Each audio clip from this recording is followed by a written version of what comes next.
فيا أيها الناس إن أحسن الكلام كلام الله وأحسن الهدي هدي محمد صلى الله عليه وسلم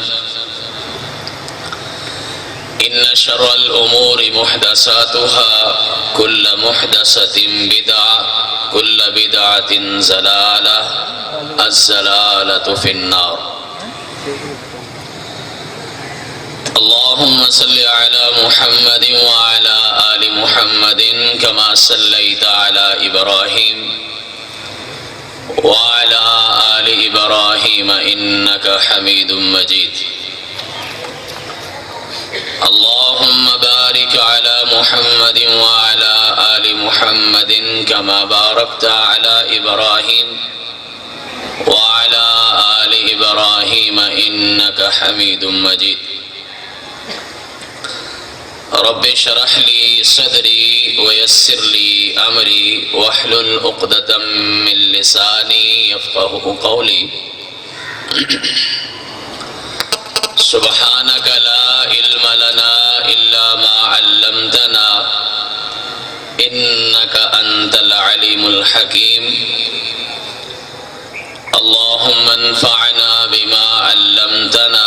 وعلمنا ما ينفعنا وزدنا علما أعوذ بالله من الشيطان الرجيم بسم الله الرحمن الرحيم يا أيها الذين آمنوا اتقوا الله حق تقاته ولا تموتن إلا وأنتم مسلمون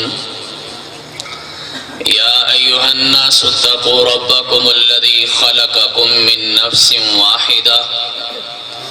وخلق منها زوجها وبث منهما رجالا كثيرا ونساء واتقوا الله الذي تساءلون به والأرحام إن الله كان عليكم رقيبا يا أيها الذين آمنوا اتقوا الله وقولوا قولا سديدا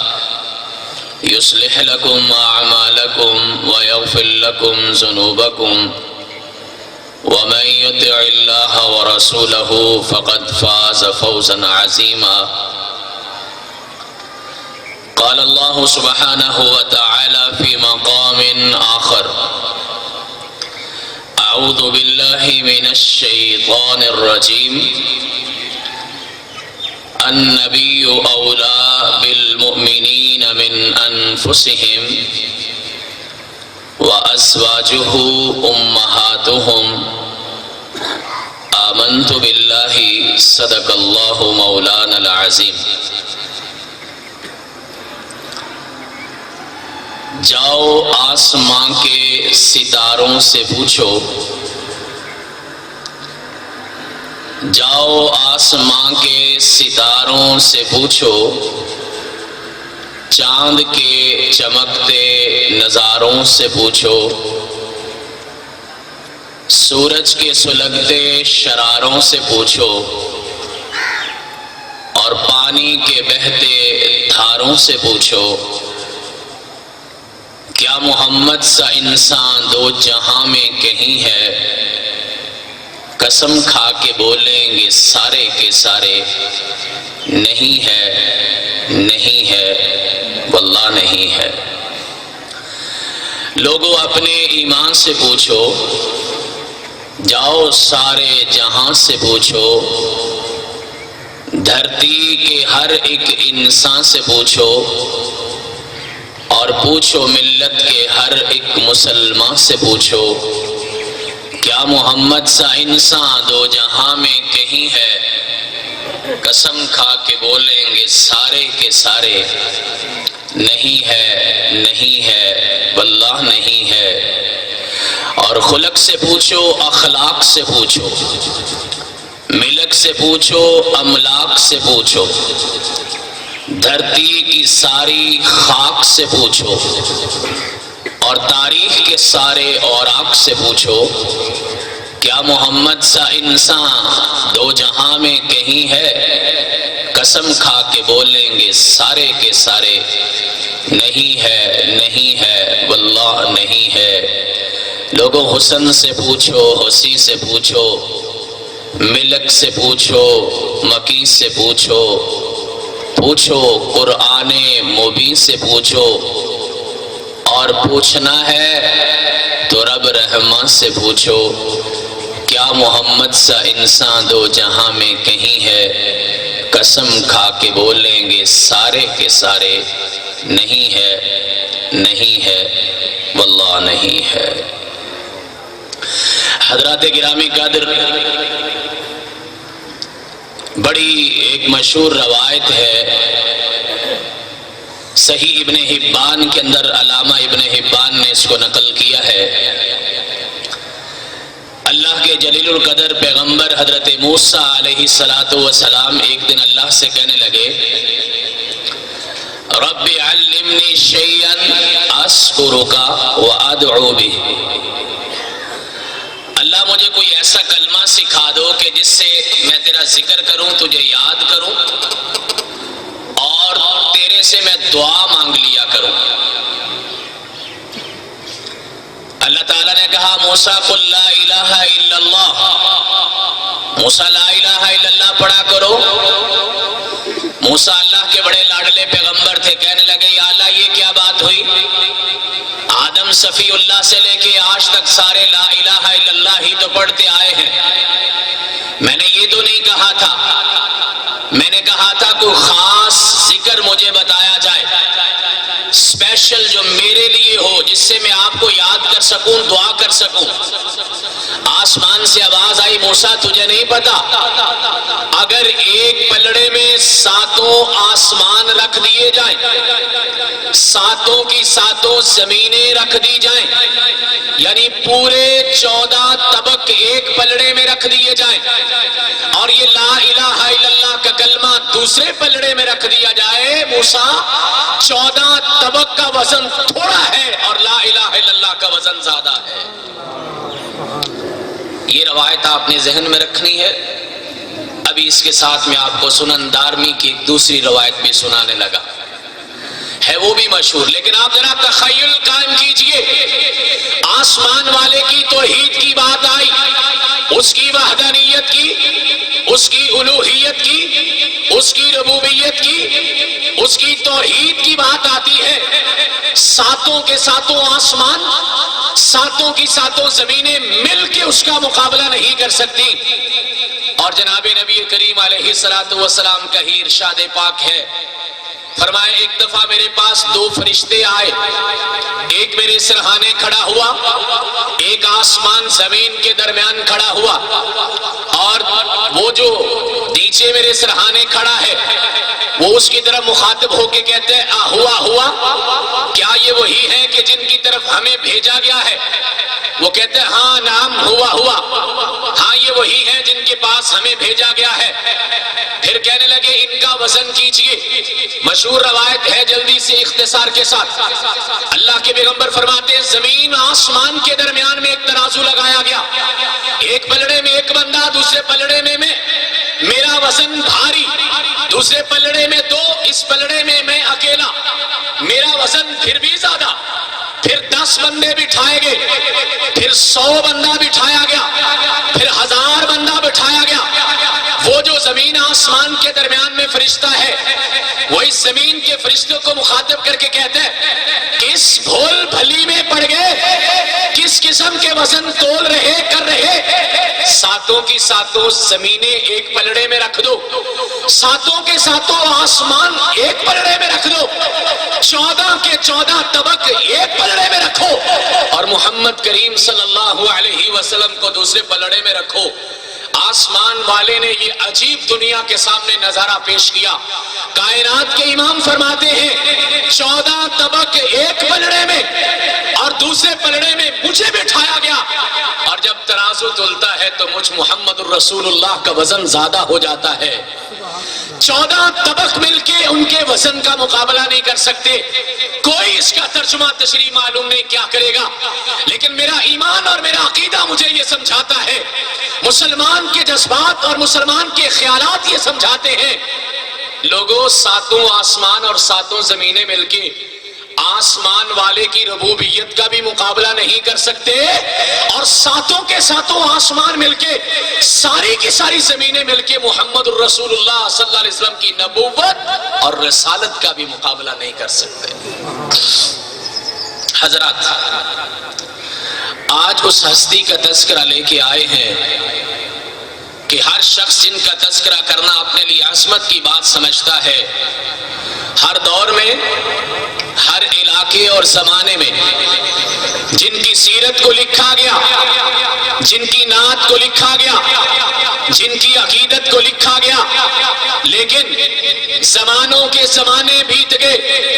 انسانوں کے انسان بیت گئے، نسلیں بدل گئیں، حالات بدل گئے، خیالات بدل گئے، رسم و رواج بدل گئے، طریقے بدل گئے اور جینے کے سلیقے بدل گئے، لیکن کائنات کے امام پیغمبر کی سیرت کو نہیں لکھا گیا۔ آپ کے اس بر صغیر کا ایک بہت بڑا محدث و مفکر، جسے دنیا مجدد الف ثانی کے نام سے یاد کرتی ہے، کہتے ہیں ایک رات میرے ذہن میں خیال آیا میں بھی کائنات کے امام پیغمبر کی سیرت لکھتا ہوں، ہاتھ میں قلم پکڑا ہے، سامنے کاغذ رکھا ہوا ہے، ساری رات سوچتا رہا لکھوں تو کیا لکھوں، بچپن، جوانی، لڑکپن، ادھیڑ عمر، تجارت، عبادت، سیاست، وکالت، آپ کی شرافت کو لکھوں، آپ کی اداؤں کو لکھوں، آپ کے معجزات کو لکھوں، آپ کے کمالات کو لکھوں، آپ کے خیالات کو لکھوں، آپ کی جرأت و شجاعت کو لکھوں، آپ کے کمال کو لکھوں، آپ کے جمال کو لکھوں، جمال میں کمال کو لکھوں یا کمال میں جمال کو لکھوں، لکھوں تو کیا لکھوں۔ آسمان کے مہمان ستارے رخصت ہو رہے، آسمان کا سورج صبح کے دروازے پہ دستک دے رہا، سناٹا چھٹنے لگا، اندھیرا ختم ہو رہا ہے، صبح کی روشنی بیدار ہو رہی ہے، چاند جا رہا ہے، سورج آ رہا ہے، فرماتے ساری رات کچھ بھی نہیں لکھا، اور آخر میں لکھا تو اتنا ہی لکھا، یا صاحب الجمال و یا سید البشر من وجهك المنیر لقد نبر القمر لا يمكن الثنا کما کان حقہ، بعد از خدا بزرگ توئی قصہ مختصر، کہتے ہیں میں نے تو یہی سمجھا ہے نہ آسمان کا سورج اپنی چمک سے چمکتا ہے، نہ آسمان کا چاند اپنی دمک سے دمکتا ہے، اگر چاند میں کوئی روشنی باقی ہے، سورج میں کوئی حرارت باقی ہے تو وہ محمد الرسول اللہ صلی اللہ علیہ وسلم کے چہرے کے رونق کی وجہ سے باقی ہے۔ اور کہا جہاں تک سیرت کی بات ہے، لا يمكن الثنا کما کان حقہ، بعد از خدا بزرگ توئی قصہ مختصر، ساری کائنات کو بھی ایک پلڑے میں ڈالا جائے، اس اللہ کی ذات کے بعد اگر کسی کی ذات ہو سکتی ہے تو وہ محمد الرسول اللہ صلی اللہ علیہ وسلم کی ہو سکتی ہے۔ حضرات، آج ان کی سیرت لے کے آئے ہیں، ان کی سیرت کا تذکرہ اور بیان ہے، جن کے بارے میں انس رضی اللہ تعالیٰ عنہ نے کہا، امام بخاری نے نقل کیا، فرماتے ان کے جسم سے پسینہ نکلتا، لیکن ان کے پسینے جیسی خوشبو میں نے زندگی میں کبھی نہیں سونگھی۔ فرماتے ہیں، مسلم کی روایت، انس رضی اللہ تعالیٰ عنہ ہی راوی ہیں، فرماتے ان کے جسم سے پسینہ نکلے اور جب پسینے کے قطرے زمین پہ گرے ایسا محسوس ہوتا تھا جیسا کہ موتی ہیں جو زمین کی طرف آ رہے ہیں۔ جابر کہتے ہیں رضی اللہ تعالی عنہ، اور اس کو سنن دارمی کے اندر نقل کیا گیا، فرماتے کائنات کے امام پیغمبر کے جسم پاک سے خوشبو اتنی پیاری آتی تھی، ایک خاص قسم کی خوشبو تھی، ہم جب کسی گلی بازار میں جاتے ہم خوشبو سونگھ کے بتا دیتے تھے کہ اللہ کے پیغمبر یہاں سے گزر کر گئے ہیں۔ اور اللہ کے پیغمبر کے ان کی سیرت کے تذکرے جن کے بارے میں جابر نے کہا تھا اور اسے بھی روایت کیا امام ترمذی نے، فرماتے ہیں ایک رات عجیب نظارہ دیکھا، چاند چوندویں کا چمک رہا، ادھر اللہ کے پیغمبر مسجد نبوی کے صحن میں بیٹھے، اچانک میرے ذہن میں خیال آیا جابر آج بڑا سونا موقع ہے، ذرا فیصلہ تو کر، آسمان کا چاند زیادہ خوبصورت ہے یا آمنہ کا چاند زیادہ خوبصورت ہے؟ فرماتے میں نے دونوں کی طرف دیکھنا شروع کر دیا، اور سرائکی والے نے بڑا خوبصورت ترجمہ کیا،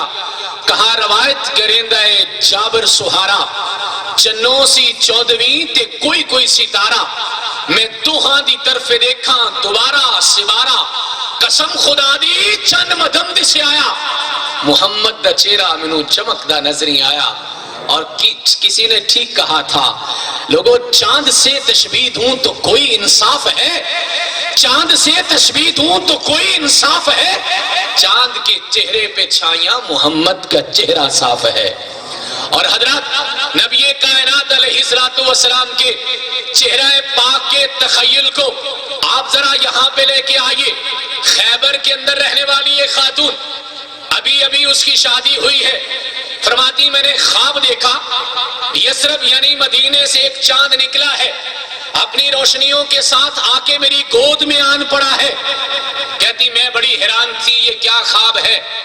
فرماتی ہے میں نے صبح دم اپنے خامن سے اپنے شوہر سے ابھی کنانہ بن ابی حقیق سے میں نے یہ روایت کی بیان کی، یہ خواب میں نے اپنا بیان کیا، یثرب سے ایک چاند نکلا، مدینے سے ایک چاند نکلا اور میری گود میں آن پہنچا۔ اور کنانا کو یہ سن کے بڑا غصہ آیا، کہنے لگا تو مدینے کے بادشاہ کی خواہش کر رہی ہے، ابھی شادی کو 1-2 دن ہوئے تھے، ابھی وہ ولیمے کی رسومات سے ہی فارغ ہو رہا تھا، لیکن جب میں نے اس کو یہ بات بتا دی شدید غصے میں لال پیلا ہوا اور تھپڑ مارا اس نے میرے منہ پر۔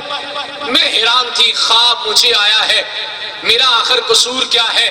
مجھے مفت کا ہی تھپڑ پڑ گیا۔ اور پھر کہنے لگی میں اب انتظار کرتی ہوں اس کی تعبیر کیا ہے۔ اور یہ امام بخاری رحمت اللہ علیہ نے پورا واقعہ نقل کیا ہے، فرماتی ہے کچھ سالوں کے بعد مدینے سے ایک لشکر آیا، خیبر کے مقام پر لڑائی ہوتی ہے، غزوہ خیبر ہوتا ہے، اور خیبر کے مقام پر میرا شوہر بھی مدینے کے لشکر کے خلاف لڑتا ہے، اور وہ کنانہ بن ابی حقیق مسلمانوں کے ہاتھوں مارا جاتا ہے۔ میں مسلمانوں کی لونڈی بن کے، مسلمانوں کی غلامہ بن کے وہاں چلی جاتی ہوں۔ اللہ کے پیغمبر علیہ السلام کے سامنے مجھے پیش کیا جاتا ہے، فرماتی اللہ کے پیغمبر مجھے اختیار دیتے ہیں، چونکہ اہل کتاب تھی اور اہل کتاب خاتون سے مسلمان مرد شادی کر سکتا ہے، فرمایا ہم تمہیں اسلام کی دعوت دیتے ہیں، قبول کرو تو کر لو، لیکن اگر قبول نہیں کرنا تو اپنے دین پہ رہیے۔ اور اللہ کے پیغمبر علیہ السلام کی جب میں نے یہ بات سنی، میں نے کہا نہیں، جو کلمہ آپ پڑھانا چاہتے ہیں وہ کلمہ آپ مجھے پڑھا لیجئے۔ اور پھر یہ خیبر کی خاتون کہتی ہیں اللہ کے پیغمبر نے کلمہ بھی پڑھایا، مسلمان بھی کیا، اور پھر اللہ کے پیغمبر نے اللہ کے حکم سے میرے ساتھ نکاح بھی کر لیا۔ یہ اللہ کے پیغمبر کی زوجہ مکرمہ حضرت صفیہ رضی اللہ تعالیٰ عنہا کا واقعہ ہے۔ اور وہ خواب جو انہوں نے دیکھا تھا کہ مدینے سے چاند نکلا ہے اور وہ سراج منیر میری گود میں آن پڑا ہے، آسمان والے نے کتنی خوبصورت تعبیر کر دی، کہا وہ چاند تو طلوع ہوتا ہے غروب ہو جاتا ہے، لیکن یہ چاند اپنی چھائیوں کے ساتھ ہمیشہ کے لیے دنیا کے اندر طلوع رہے گا۔ جماعت الدعوہ پاکستان کے مشہور عالم دین مولانا امیر حمزہ نے سیرت پہ ایک کتاب لکھی ہے، وہاں پہ انہوں نے ایک بڑا خوبصورت تخیل پیش کیا ہے، وہ خیال میں آپ کے ساتھ بھی شیئر کرنا چاہتا ہوں۔ کمال کی خوبصورت بات لکھی ہے، فرماتے ہیں جتنے بھی ستارے ہیں یا سیارے ہیں ساروں کے اپنے اپنے چاند ہیں، جس طرح سائنس نے ثابت کیا مریخ کے 2 چاند ہیں، زحل کے 62 چاند ہیں، اور سارے کے سارے چاند کائنات کے اکٹھے کیے جائیں تو یہ اربوں کی تعداد میں، کروڑوں نہیں اربوں کی تعداد میں چاند بنتے ہیں۔ ہمیں تو ایک چاند نظر آیا نا، اور ساری دنیا چاند کی تعریفیں کرتی کرتی تھک گئی، چاند کے مکھڑے کی باتیں ہونے لگی، اپنے دکھڑے کی باتیں ہونے لگی، اور اس چاند کو بنیاد بنا کے اپنے خیال جذبات کا اظہار ہونے لگا، اور وہ طلوع ہوتا ہے، دنیا تعریفیں کرتی نہیں تھکتی۔ مولانا لکھتے ہیں اللہ کے پیغمبر جب معراج پہ تشریف لے گئے تھے قرآن کہتا ہے لِنُرِيَهُ مِنْ آیاتنا، ہم نے پیغمبر کو اپنی نشانیاں دکھائی تھی، ہم نے پیغمبر کو سارے کے سارے چاند دکھائے تھے، انہوں نے مریخ کے چاند بھی دیکھے ہوں گے، زحل کے چاند بھی دیکھے ہوں گے، مشتری کے چاند بھی دیکھے ہوں گے، عطارد کے چاند بھی دیکھے ہوں گے، زہرہ کے چاند بھی دیکھے ہوں گے، پوری کائنات کے کروڑوں اربوں چاند اللہ کے پیغمبر نے دیکھے ہوں گے۔ اگلا تخیل بڑا خوبصورت لکھتے ہیں، فرماتے نہیں، وہ چاند بھی اللہ کے پیغمبر کو دیکھ رہے ہوں گے۔ اللہ کے پیغمبر نے تو دیکھا، لیکن وہ چاند بھی اللہ کے پیغمبر کو دیکھ رہے ہوں گے۔ اور مولانا لکھتے ہیں میرا عقیدہ یہ کہتا ہے اور میری عقیدت یہ کہتی ہے، آئیے پیغمبر کی سیرت کے پیار کی باتیں، کتنی خوبصورت بات لکھی، کہتے ہیں میرا خیال یہ کہتا ہے جب ان سارے کے سارے کائنات کے چاندوں نے اللہ کے پیغمبر کے چہرے کو دیکھا ہوگا تو آپس میں چپ کے باتیں کرنے لگ گئے ہوں گے، دیکھو نا سونے تو ہم بھی بڑے ہیں، پیارے تو ہم بھی بڑے ہیں، چمک تو ہماری بھی بڑی ہے، دمک اور روشنی تو ہماری بھی بڑی ہے، لیکن وہ دیکھو آمنہ کا چاند آیا کھڑا ہے، وہ تو ہمارے سے بھی زیادہ خوبصورت لگ رہا ہے۔ حضرات، آج ان کے کردار، سیرت، ان کے چہرے اور ان کی صورت اور سیرت کی بات چلی ہے کہ جن کے بارے میں ان کے چہرہ پاک کو دیکھ کر اللہ کے پیغمبر مدینہ طیبہ میں تشریف لاتے ہیں، اور ابو رمساد تیمی رضی اللہ تعالی ابھی مسلمان نہیں ہوئے، کہتے ہیں میں اپنے بیٹے کو اپنے ساتھ لے کے، جس طرح باقی لوگوں کو انتظار تھا مجھے بھی انتظار تھا، میں اپنے بیٹے کو ساتھ لے کے اللہ کے پیغمبر علیہ السلام کا استقبال کرنے کے لیے گیا، اور جب میں آپ کا استقبال کرنے کے لیے پہنچتا ہوں، آپ علیہ السلام کے چہرہ مبارک پر میری پہلی نظر پڑتی ہے، پہلی نظر میں نے اللہ کے پیغمبر علیہ السلام کے چہرہ پاک کو دیکھا تھا۔ امام احمد بن حنبل رحمت اللہ علیہ نے ابو رمساد تیمی رضی اللہ تعالیٰ عنہ کا یہ قول نقل کیا ہے اپنی مسند کے اندر، اور فرماتے ہیں امام احمد بن حنبل، ابو رمسا نے کہا پہلی نظر اللہ کے پیغمبر کے چہرہ پاک پہ پڑی، میں نے اپنے بیٹے کو مخاطب ہو کے جو پہلی بات کہی وہی کہی تھی، ھذا واللہ رسول اللہ، اتنا خوبصورت چہرے والا اللہ کا رسول ہی ہو سکتا ہے، کوئی دوسرا نہیں ہو سکتا۔ کسی نے جابر سے پوچھا تھا، سنن دارمی کی روایت ہے، جابر ابن سمرہ رضی اللہ تعالیٰ جابر آپ نے تو اللہ کے پیغمبر کو بڑا قریب سے دیکھا ہے، آپ ذرا بتائیں گے اللہ کے پیغمبر علیہ السلام کا چہرہ مبارک کیسا تھا؟ جابر رضی اللہ تعالیٰ عنہ فرماتے ہیں کان مثل الشمس والقمر لو رأیتہ رأیت الشمس طالعۃ، کہتے ہیں اللہ کے پیغمبر کے چہرے کی بات پوچھتے ہو، آپ کا چہرہ تو چاند اور سورج سے بھی زیادہ روشن تھا، اور اگر آپ اللہ کے پیغمبر کے چہرہ پاک کو دیکھ لیتے آپ کو ایسا ہی محسوس ہوتا جیسے کہ چاند طلوع ہو گیا ہے یا سورج طلوع ہو گیا ہے۔ حضرت ابو ہریرہ رضی اللہ تعالیٰ عنہ فرماتے ہیں آپ کے چہرہ پاک کے بارے میں قاضی عیاس نے الشفا کے نام سے سیرت کی کتاب لکھی ہے، اور قاضی عیاس رحمہ اللہ حضرت ابو ہریرہ رضی اللہ تعالیٰ عنہ کا یہ قول نقل کرتے ہیں، فرماتے ہیں انہوں نے کہا تھا کان الشمس تجری فی فجہہ واذا ضحک یتطالع نورہ فی الجدر، فرماتے ہیں جب اللہ کے پیغمبر علیہ السلام کو دیکھتے ایسا محسوس ہوتا آسمان کا سورج چمک رہا ہے، اور فرماتے ہیں اللہ کے پیغمبر علیہ السلام جب تبسم فرماتے تھے، اللہ کے پیغمبر علیہ السلام جب مسکراتے تھے، عام اللہ کے پیغمبر کی عادت یہی تھی کہ آپ مسکرایا کرتے تھے، کہکا نہیں لگایا کرتے تھے، کبھی کبھار اللہ کے پیغمبر کھل کے بھی ہنستے تھے، لیکن عموم یہی تھا، روٹین اور آپ کی عادت پاک یہی تھی، اللہ کے پیغمبر جب مسکراتے فرماتے جہاں پہ اللہ کے پیغمبر بیٹھے ہوتے تھے ارد گرد کا جتنا ماحول ہوتا تھا اللہ کے پیغمبر کے مسکرانے کی وجہ سے روشن ہو جایا کرتا تھا۔ اللہ کے پیغمبر علیہ السلام کے بارے میں عمر ابن عاص نے کہا رضی اللہ تعالیٰ عنہ، سیر اعلام النبلاء کے اندر یہ روایت موجود ہے۔ عمر بن عاص رضی اللہ تعالیٰ عنہ فرماتے ہیں فما ملیت عینی منہ ولا راجعتہ، فرماتے ہیں اللہ کے پیغمبر کے ساتھ گھنٹوں بھی بیٹھنے کا اتفاق ہوا ہے، سال ہا سال تک آپ کی مجلسوں میں رہے ہیں، جلوتوں خلوتوں میں آپ کے ساتھ رہے، سفر حضر میں آپ کے ساتھ رہے، مجلسیں ملاقاتیں اللہ کے پیغمبر کے ساتھ رہیں۔ عمر ابن عاص کہتے ہیں اللہ کے پیغمبر کے چہرے کا روپ اور اللہ کے پیغمبر کے چہرے کا نور اتنا تھا، روشنی اتنی تھی، اللہ کے پیغمبر کے چہرے کا حسن اتنا تھا، جمال اتنا تھا، فرماتے سال ہا سال تک اللہ کے پیغمبر کے ساتھ رہے، لیکن میں نے ساری زندگی میں ایک مرتبہ بھی اپنی نظر بھر کے اللہ کے پیغمبر کے چہرے کو نہیں دیکھا۔ شہید عالم اسلام حضرت علامہ احسان الہی ظہیر شہید رحمت اللہ علیہ یہاں پہ بڑی خوبصورت بات کیا کرتے تھے، فرماتے ہیں میں نے کئی سال تک حدیث کی، تاریخ کی، سیرت کی کتابوں کا مطالعہ کیا ہے، بڑی سمجھنے والی بات ہے۔ سیرت کے پروگرام آپ نے بھی سنے، ہم نے بھی سنے، سیرت محبت کی باتیں آپ نے بھی کی، ہم نے بھی کی، اور یہ بڑی خوش نصیبی کی بات ہے مسلمان کی نماز میں کوتاہی ہو جاتی ہے،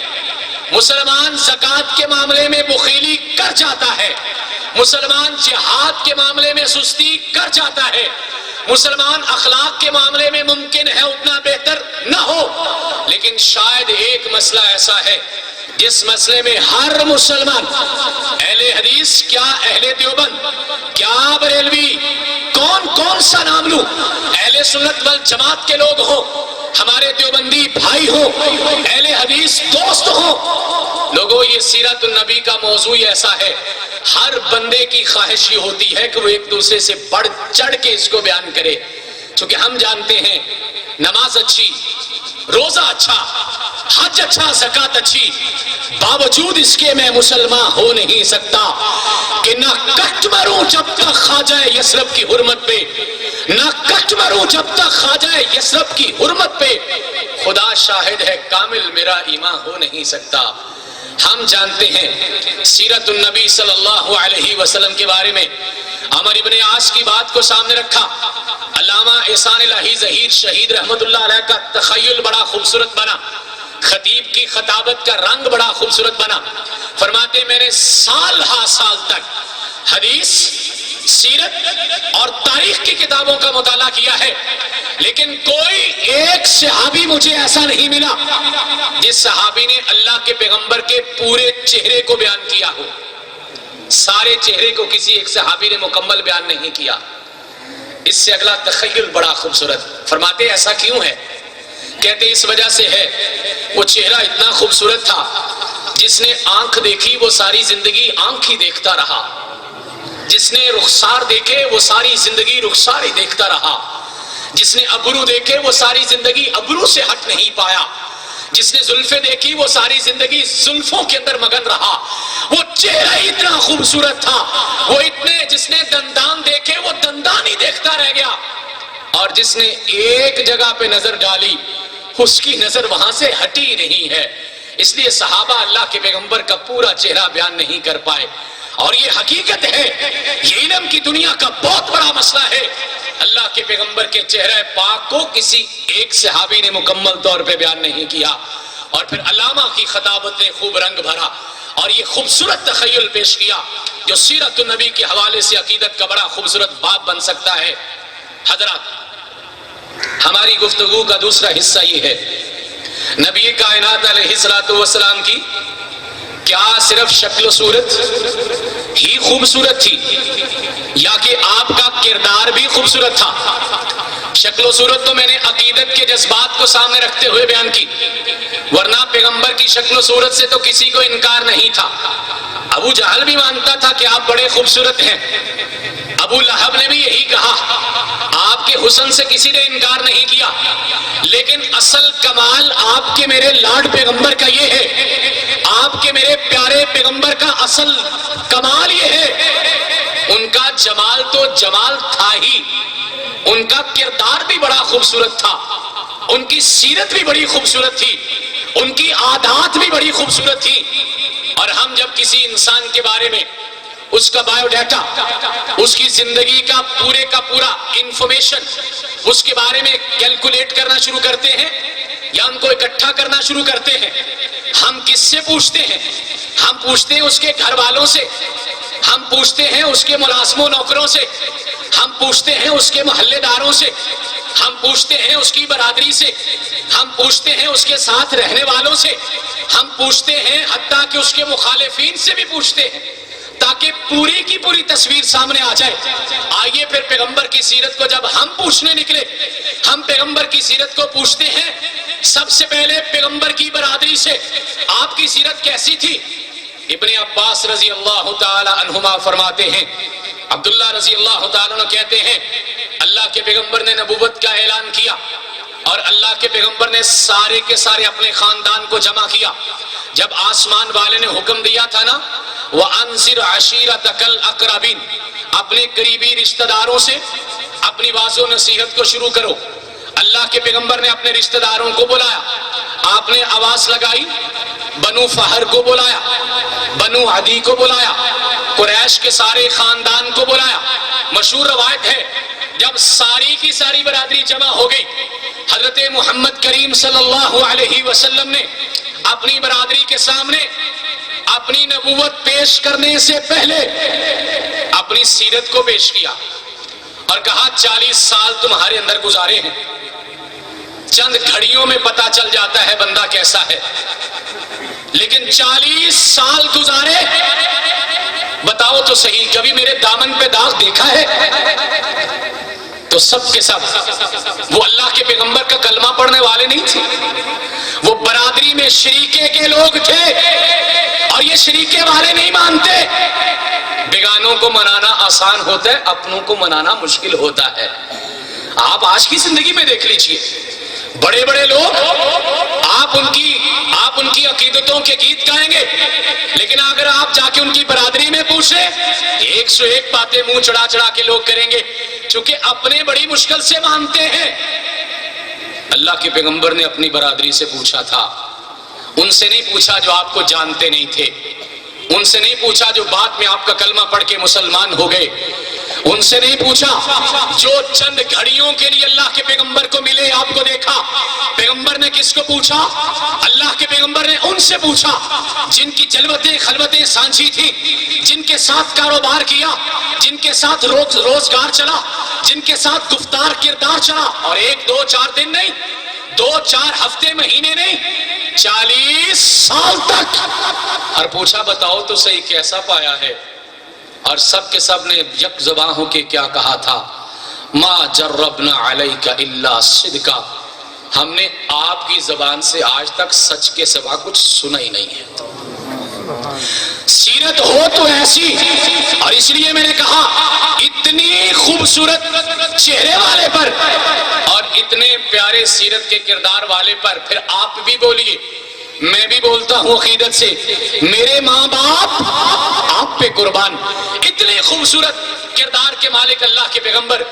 آپ کے خادم خاص انس ابن مالک سے پوچھتے ہیں، یہ جو ملازم ہوتے ہیں نا،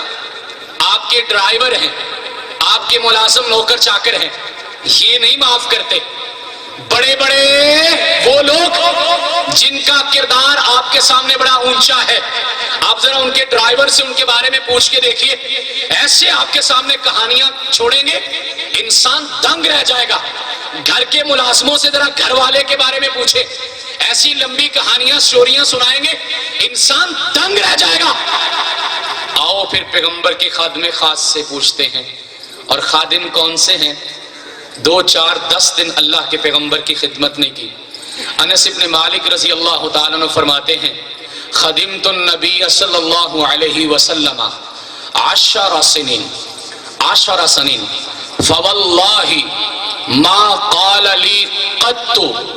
ما قال لی افن قط۔ انس ابن مالک کہتے ہیں 10 سال تک اللہ کے پیغمبر کی غلامی کی ہے. ویسے تو آپ ہم سب اللہ کے پیغمبر کے غلام ہیں، لیکن انس ابن مالک اللہ کے پیغمبر کے ذاتی غلام ہیں. صبح و شام آپ کے ساتھ ہیں، دن رات رات کی تاریکیوں میں آپ کے ساتھ ہیں. اللہ کے پیغمبر کے ذاتی غلام، گھر میں رہنے والے، چھوٹی عمر سے آپ کے گھر میں بھی رہے، اور 10 سال کی قسم کھاتے ہیں. تیرے میرے 10 دنوں کی قسم نہیں دی جا سکتی، اور 10 گھنٹوں کی قسم نہیں دی جا سکتی. آپ کا میرا ملازم کھائے ذرا قسم، میرے 10 ہفتوں کی قسم نہیں کھا سکتا. یہ میرے ساتھ گاڑی میں اگر ڈرائیور ہے، آپ اس سے جا کے پوچھئے، وہ میرے 10 گھنٹوں کی قسم نہیں کھا سکتا، 2 گھنٹوں کی قسم نہیں کھا سکتا، ایک سفر اس کے ساتھ کیا اس کی قسم نہیں دے سکتا. انس ابن مالک نے 10 سال گزارے. کتنے دن بنے، کتنے مہینے بنے، کتنے ہفتے بنے، کتنے گھنٹے بنے، اور کتنی گھڑیاں بنی. انس ابن مالک کہتے ہیں فواللہ ما قال لی اف قط، اللہ کی قسم اللہ کے پیغمبر نے کبھی مجھے اف تک بھی نہیں کہا. اف تک بھی. اور پتہ اف کیا ہوتا ہے؟ اف کے ترجمے علماء نے مختلف کیے ہیں. یہ میل جو ہوتی ہے نا ناخن میں، عربی میں اس کو اف کہا جاتا ہے. عرب والے کہتے ہیں یہ جو آپ ناخن کاٹتے ہیں نا، وہ جو ایک تراشا سا گرتا ہے چھوٹا سا، اس کو اف کہا جاتا ہے. کہتے ہیں آپ کے کپڑے پر اگر کبھی کوئی گرد وغیرہ مٹی وغیرہ گر جاتی ہے اور آپ اس مٹی کو جھاڑنے کے لیے اس طرح سے پھونک مارتے ہیں، اس پھونک کو اف کہا جاتا ہے. آپ ذرا اندازہ لگائیے انس ابن مالک کا. فرمایا اللہ کے پیغمبر نے ناخن کے تراشے جتنی بھی کبھی مجھے سخت بات نہیں کہی ہے، ناخن کے میل جتنی کبھی اللہ کے پیغمبر نے مجھے بات نہیں کہی. جس طرح یہ کپڑے پہ پھونک مارتے نا، اللہ کے پیغمبر سے کبھی اتنی ہلکی سی آواز بھی میرے لیے سختی کی نہیں نکلی. آئیے پھر اللہ کے پیغمبر کی ازواج مطہرات سے پوچھتے ہیں. بیویاں بھی معاف نہیں کرتی. ہاں، شوہر کا کردار جتنا بیوی جانتی ہے کوئی نہیں جانتی. جلوتوں کی ساتھی، تنہائیوں کی جاننے والی، اور خامن جتنا مرضی چہرہ چھپاتا پھرے، جتنے مرضی بہانے لگاتا پھرے، بیوی اگر اچھے کردار والی ہے نا تو اپنے خامن کا چہرہ پڑھ کے بتائے گی تیرے کرتوت کیا ہے. لاکھ چھپاؤ، لاکھ چھپاؤ. اور پھر یہ اللہ کے پیغمبر کی ازواج مطہرات سے پوچھئے. اور کون سی بیوی کی بات کرنے لگا ہوں؟ جنہوں نے اللہ کے پیغمبر علیہ الصلوۃ والسلام کے ساتھ 25 سال گزارے، 25 سال. اور یہ جس وقت گواہی دی اس وقت اللہ کے پیغمبر کے ساتھ ان کو 15-16 سال ہو گئے تھے. اللہ کے پیغمبر پہلی وحی کے بعد گھر تشریف لائے. آپ جانتے ہیں اللہ کے پیغمبر پریشان تھے. بیوی نے دیکھا اللہ کے پیغمبر کی پریشانی کو، قسم کھائی آسمان والے کی، کہا کلا واللہ لا یخزیک اللہ ابدا. اللہ کی قسم کھا کے کہتی ہوں اللہ آپ کو کبھی پریشان نہیں کریں گے. کیوں؟ آپ کا کردار کیا ہے؟ کہا انک لتصل الرحم، آپ ٹوٹے ہوئوں کو ملانے والے ہیں. وتحمل الکلہ، مجبوروں کا بوجھ اٹھانے والے ہیں. وتکسب المعدوم، آپ بے کسوں کا سہارا بننے والے ہیں. وتقری الضیف، آپ مہمانوں کی عزت کرنے والے ہیں. وتعین علی نوائب الحق، اور آپ سچی بات کا ساتھ دینے والے ہیں. اللہ کے پیغمبر اتنی خوبیوں کے مالک، اتنی سونی سیرت کے مالک کو آسمان والا کبھی ذلیل نہیں کرے گا. کس کی گواہی ہے؟ گھر کی گواہی ہے. حضرت خدیجۃ الکبریٰ رضی اللہ تعالی عنہا کی گواہی ہے. اور ماں عائشہ صدیقہ رضی اللہ تعالی عنہا کیا کہتی ہیں؟ میں اپنی بات کو آپ کی طرف لانے چلا ہوں. چہرہ سنا تو سبحان اللہ کہا، بال ابرو آنکھ دانت کی بات ہوئی تو سبحان اللہ کہا، قصور والا اہل حدیث اہل سنت جھوم گیا. پیغمبر کے کردار کی بات سنی تو سبحان اللہ کہا. اب ذرا کردار کو اپنے آپ پہ بھی اپلائی کرنے کی آخری باتوں کی طرف چلتے ہیں. ذرا دیکھیے گا عائشہ صدیقہ رضی اللہ تعالیٰ عنہا پیغمبر کی سیرت کیا بیان کرتی ہیں.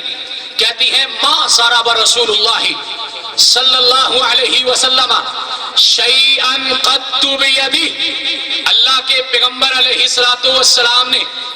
اپنے ہاتھ سے کبھی کسی کو نہیں مارا. اور فرماتی ہیں ولا امرأۃ،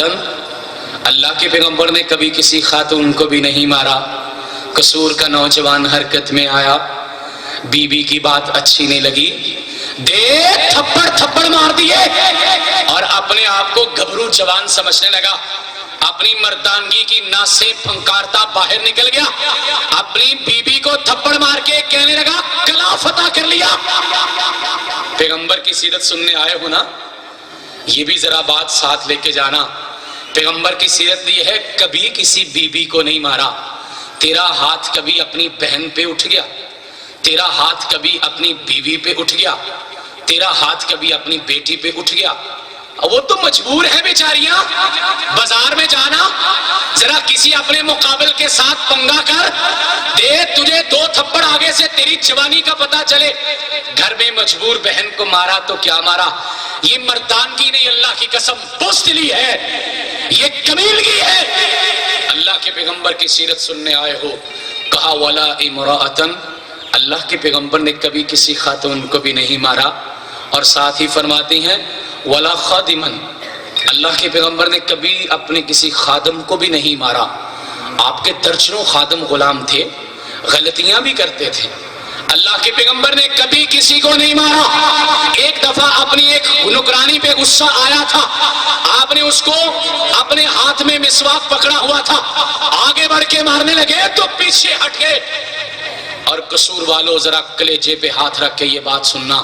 اپنے خادموں کو گالیاں نکالنے والوں ذرا کلیجے پہ ہاتھ رکھ کے یہ بات سننا، اپنے 4000 کی تنخواہ دے کے اپنے گھر کی ملازمہ کی عزت تار کرنے والوں کلیجے پہ ہاتھ رکھ کے پیغمبر کی سیرت کو سننا، اور اپنی دکان پہ کام کرنے والے ملازم کو تھپڑ دینے والوں اپنے کلیجوں پہ ہاتھ رکھیے تو صحیح، پیغمبر اپنی نوکرانی کو مارنے والے ہیں۔ آپ کا عقیدہ بھی ہے، میرا عقیدہ بھی ہے، مارتے تو ٹھیک مارتے، اور وہ مار کھانے والے اپنی قسمت سمجھتے۔ پیغمبر کی چھڑی جس کے جسم پہ لگ جائے وہ خوش ہوتا، غصہ نہ کرتا، لیکن اللہ کے پیغمبر فرماتے ہیں لولا مخافت القصاص لضربتک بالسواک، اگر اللہ کے دربار میں مجھے بدلے کا خدشہ نہ ہوتا تو میں تجھے مسواک سے مارتا۔ اللہ کیوں نہیں مارا؟ کہیں قیامت کے دن اللہ کے دربار میں بدلہ نہ دینا پڑ جائے۔ ہاں لوگوں، سیرت کی باتیں سننا کرنا بہت آسان ہے، کبھی اپنے خادم کے بارے میں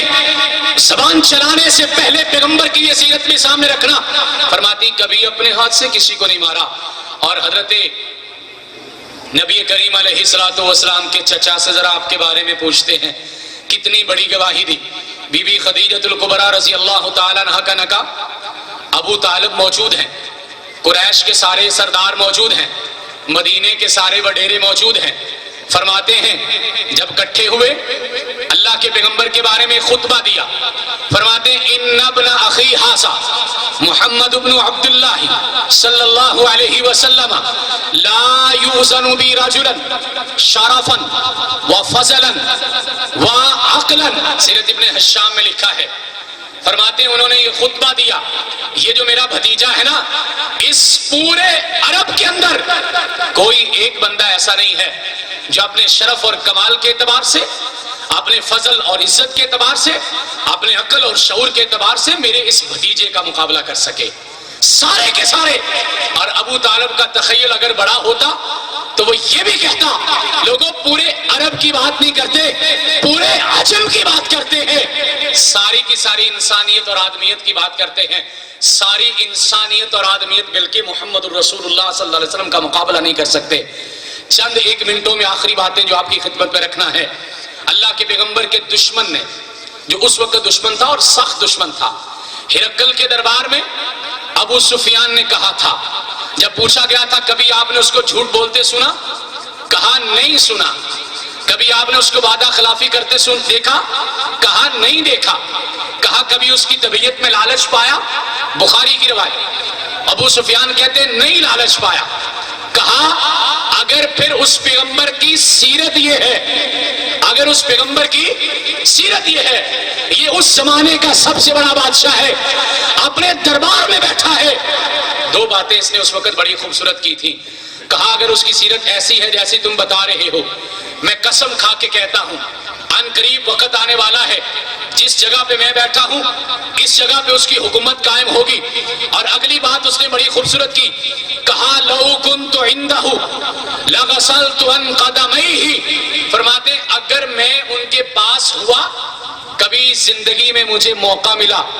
اس پیغمبر کی اتنی خوبصورت سیرت والے پیغمبر کی زیارت کا،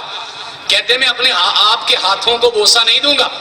میں آپ کے چہرے کا نظارہ نہیں کروں گا، اگر مجھے کبھی موقع مل گیا ان کے پاس جانے کا، ان کے پاس حاضری کا، ہرقل کہتا ہے پھر میں آپ کے پاؤں کو غسل دے کے آپ کے پاؤں کو چوموں گا اگر مجھے موقع مل گیا تو. حضرات ہم نے کیا کرنا ہے، ہمارے کرنے کے کام کیا ہیں؟ اپنے وقت کے اعتبار سے گفتگو کو اختصار کی طرف لے کے آخری گھڑیوں میں داخل کر کے اس کو ختم کرتے ہیں، اور بات یہاں پہ لا کے ختم کریں گے. لوگوں اس پیغمبر سے محبت کرو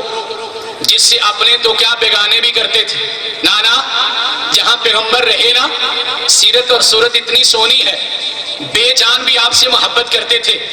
احد پہاڑ کو مخاطب کر کے اللہ کے پیغمبر نے کہا تھا ان احدن جبل یحبنا ونحبہ، بخاری مسلم کی روایت ہے. فرماتے ہیں یہ احد پہاڑ ایسا ہے یہ ہم سے پیار کرتا ہے، ہم اس پہاڑ سے پیار کرتے ہیں. پتھر بھی اللہ کے پیغمبر سے پیار کریں. مشہور واقعہ آپ نے سنا، اللہ کے پیغمبر کھجور کے تنے پہ ٹیک لگا کے خطبہ دیتے، آپ کے لیے ممبر بنوا دیا گیا، اللہ کے پیغمبر نے کھجور کے تنے کو چھوڑ دیا، خطبہ شروع کیا. صحابہ کہتے ہیں رونے کی آواز آئی. ہم نے کہا کون رو رہا ہے؟ دیکھا تو کھجور کے بے جان تنے سے رونے کی آوازیں نکل رہی ہیں. بڑی خوبصورت بات آپ کے سامنے، اور اسے اپنی زندگی پہ اپلائی کرنے کی بات. کہتے ہیں کھجور کا تنا روئے جا رہا ہے، کیوں رویا؟ اور کہتے رویا اس طرح جس طرح کسی ماں کا بیٹا گم ہو گیا ہو. کہتے رویا کھجور کا تنا اس طرح، تنہا کما تنہا الناقۃ، اس طرح رویا. ابن حبان نے لکھا ہے اتنا رویا جس طرح کہ اونٹنی جو ہے وہ چیخیں مارتی ہے. اور حضرت حسن بصری رحمت اللہ علیہ نے بڑی خوبصورت بات کہی، کہا لوگوں وہ تو بے جان کھجور کا تنا تھا، وہ اللہ کے پیغمبر کی جدائی برداشت نہیں کر سکا. انتم احق ان تشاقوا الی لقائہ، آپ اور میں تو زیادہ حق رکھتے ہیں کہ پیغمبر کی جدائی کو برداشت نہ کیا جائے. لیکن قصور کی رہنے والوں اور قصور کی رہنے والیوں، اپنے کلیچوں پہ ذرا ایک مرتبہ پھر ہاتھ رکھو. پیغمبر جدا ہو گئے میرے کاروبار سے، پیغمبر جدا ہو گئے میری تعلیم سے، پیغمبر جدا ہو گئے میری خوشیوں سے، پیغمبر جدا ہو گئے میرے غموں سے، پیغمبر جدا ہو گئے میرے گھر بار سے، پیغمبر جدا ہو گئے میری جلوتوں سے، پیغمبر جدا ہو گئے میری خلوتوں سے، پیغمبر میری زندگی سے نکل گئے اور مجھے رونا نہیں آیا. میرے سے زیادہ تو پھر وہ کھجور کا تنائی سے آنا تھا کہ جس نے اللہ کے پیغمبر کی معمولی جدائی کو برداشت نہیں کیا. اللہ کے پیغمبر نے کھجور کے تنے کو کلیجے سے لگایا اور چیخیں رک گئیں، اور اللہ کے پیغمبر نے فرمایا اگر میں اس کو کلیجے سے نہ لگاتا یہ قیامت تک کسی طرح سے روتا رہتا. حضرات دوسرا کرنے کی بات کیا ہے؟ بات یہ ہے اللہ کے پیغمبر علیہ الصلوۃ والسلام نے حضرت عمر سے کہا تھا لا والذی نفسی بیدی حتی اکون احب الیک من نفسک. بخاری کی روایت، کہا عمر تیرا ایمان مکمل نہیں ہونا جب تک اپنی جان سے زیادہ مجھے عزیز نہ سمجھا. ابو ہریرہ نے بیان کیا رضی اللہ تعالیٰ عنہ، لا یؤمن احدکم، اللہ کے پیغمبر نے فرمایا تم اس وقت تک مومن نہیں ہو سکتے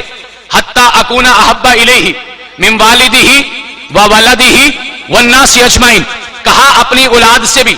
اپنے ماں باپ سے بھی زیادہ عزیز سمجھو. انس رضی اللہ تعالیٰ عنہ نے بیان کیا لا یؤمن احدکم حتی اکون احب الیہ من اہلہ ومالہ والناس اجمعین. اپنے اہل و عیال سے اور اپنے مال سے بھی زیادہ پیغمبر کو عزیز سمجھو. اور قرآن نے ساری باتوں کو اکٹھا کیا، کہا قل ان کان آباؤکم وابناؤکم واخوانکم وازواجکم وعشیرتکم واموال اقترفتموها وتجارۃ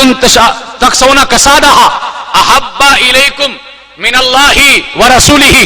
وجہاد فی سبیلہ فتربصوا حتی یاتی اللہ بامرہ. کہا